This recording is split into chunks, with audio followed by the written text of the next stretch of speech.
Welcome to our channel. బంగారం కొంటున్నారా? అయితే కాస్త ఆగిపోండి అన్నట్లు కూడా సూచనలు ఇస్తున్నారు విశ్లేషకులు. ఎందుకంటే ప్రస్తుతం జరుగుతున్న పరిణామాల దృష్టిలోకి తీసుకొని ఒకసారి ఇదే అంశం మీద వివరం తీసుకునే ప్రయత్నం చేద్దాం. రేపు బడ్జెట్ రిలీజ్ చేసిన తర్వాత కూడా తగ్గచ్చు అనే టాక్ గట్టిగానే వినిపిస్తోంది. సో ప్రస్తుతం స్టూడియోలో జర్నలిస్ట్ జగదేవ్ గారు ఉన్నారు. ఈ టాపిక్ గురించి డిస్కస్ చేసే ప్రయత్నం చేద్దాం. హలో సార్, నమస్కారం. నమస్తే జకీర్. సార్, బడ్జెట్ తర్వాత ఇంకా తగ్గచ్చు అంటారు, ఇప్పుడు తగ్గింది కాకుండా? బడ్జెట్ మీరు ప్రస్తావన తీసుకొచ్చారు కాబట్టి, అంటే ఆర్థిక మాంద్యం ప్రపంచాన్ని కొంచెం షేక్ చేస్తుంది.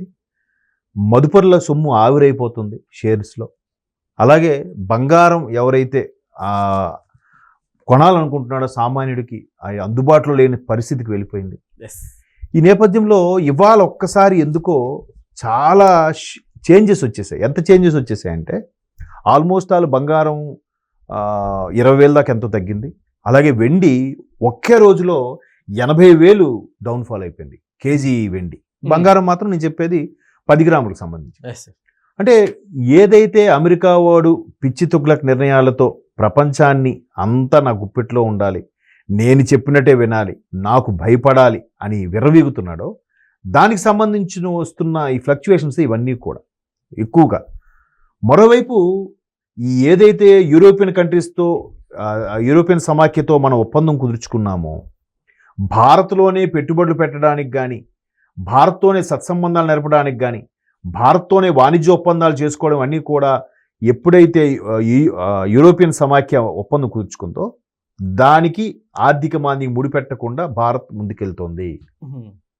సో ఇలాగ జరుగుతున్న నేపథ్యంలో మొన్న ఏం చేశారు, సడన్గా జిఎస్టీ శీతాకాల సమావేశాలు వచ్చినప్పుడు జిఎస్టీ కొన్ని చేంజెస్ చేశారు, కొన్నిటికి తగ్గించారు, ఎస్పెషలీ వెహికల్స్కి తగ్గించారు, బీమా జీవిత బీమా ఇన్సూరెన్స్లు వాటికి కూడా తగ్గించారు. ఇంకా కొన్ని ట్యాక్స్లు కూడా ఫుడ్కి సంబంధించిన కూడా పరిధిని తగ్గిస్తూ వచ్చారు. అంటే 5 ట్యాక్స్ ఉన్నది 2కి 3కి, అలాగే 8 ఉన్నది 5కి, అలా తగ్గిస్తూ 28 ఉన్నది 18కి, ఇట్లా మార్చడం మళ్ళా కొనుగోలు సంఖ్య పెరిగిపోయింది. భారత ఆర్థిక మాంద్యంకి సంబంధం లేకుండా పోయింది. ప్రపంచ ఆర్థిక మాంద్యం కుదేలవుతున్నా ఆ భారత్ మాత్రం షేక్ అవ్వకుండా వెళ్తుంది కదా. సో ఈ నేపథ్యంలో బంగారం మరలా తగ్గుతూ వస్తుంది. డాలర్ని ఏదైతే రూపాయి మారక విలువ డాలర్తో పోల్చితే 91 రూపాయలు ఉందో దాన్ని మరలా తగ్గించి సెట్ చేస్తే, భారత్ యొక్క కొనుగోలు సంఖ్య పెరిగితే, భారత్లో ఉండే లావాదేవీలు కానీ వాణిజ్య ఒప్పందాలు కానీ పెరిగితే ఖచ్చితంగా దాన్ని కంట్రోల్కి తీసుకొచ్చేవచ్చు. సో ఈ నేపథ్యంలో బంగారం తగ్గుముఖం పట్టడం వల్ల మరలా విశ్లేషకులు చెప్తున్నది ఏంటంటే ఇది ₹1,00,000 వరకు వచ్చేస్తుంది అని అంటున్నారు. కానీ ₹1,00,000 వరకు చెప్పలేం, కానీ 1,30,000 ఆ వరకు వచ్చి ఆగితే ఆగచ్చు. బట్ 2026 అంతా ఇయర్ అయ్యే వరకు మాత్రం 2 లక్షలకు వెళ్ళిపోతుంది అనే వార్త కూడా ఒకటి ఉంది బలయంగా. అంటే ప్రముఖ అనలిస్టులు, అంటే షేర్స్ సంబంధించి, గోల్డ్ సంబంధించి ఇన్వెస్టర్స్ ఎవరైతే ఉన్నారో వాళ్ళు కొన్నేళ్ళుగా స్టడీ చేసే ఉంటాయిగా, వాళ్ళు చెప్పే ఒక ఊహాగానం అంతే, అది కంపల్సరీ జరగాలని కూడా లేదు. సో ఇప్పుడు మరలా రేపు బడ్జెట్ సమావేశాలు రేపు February 1 నుంచి జరగబోతున్నాయి. ఈ బడ్జెట్ సమావేశాల్లో మరలా నిర్మలా సీతారామన్ గారు ఎటువంటి భోజనం పెట్టబోతున్నారు, అందరికీ ఆమోదయోగ్యమైన భోజనమే పెట్టబోతున్నారని ఇప్పటికే ఆర్థిక సర్వే ఏదైతే చేసిందో అది తేల్చి చెప్పింది. ఎట్లా అంటే, నేను నిన్న మొన్న ఒక ఆర్టికల్ చదివాను. ఇండియా ఎకానమీ అనే హెడ్డింగ్ ఉంది, కింద రెసిలియంట్ అండ్ ఏంటది రెసిలియంట్ గ్రోత్ అని ఏదో సంథింగ్, స్పీడ్ గ్రోత్ అని ఏదో ఉంది. రెసిలియంట్ అంటే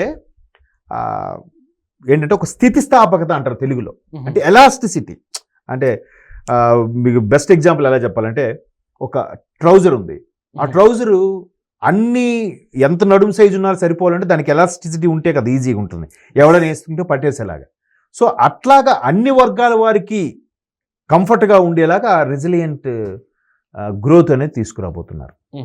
దానికి మొన్న జిఎస్టీ సంస్కరణలు ఏదైతే చేశారు, అలాగే అందరు ఉద్యోగుల్ని ఒక తాటి మీద తీసుకురావడానికి ఎలా ప్లాన్ చేశారు.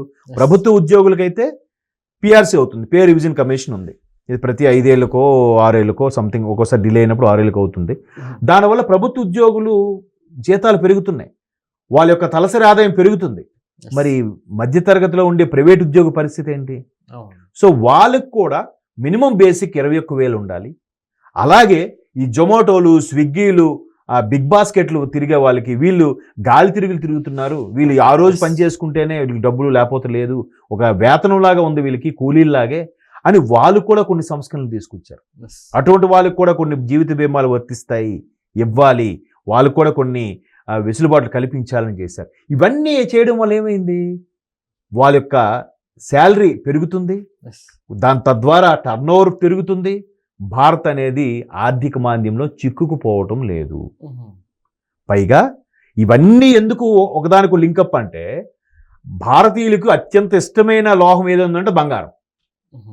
భారతదేశంలో ఉన్న నిల్వలు ఇంకా ప్రపంచంలో ఎక్కడా ఉండవేమో. దానికి బెస్ట్ ఎగ్జాంపుల్ అనంత పద్మనాభ స్వామి దేవాలయం నుండి దొరికిన ఇవి.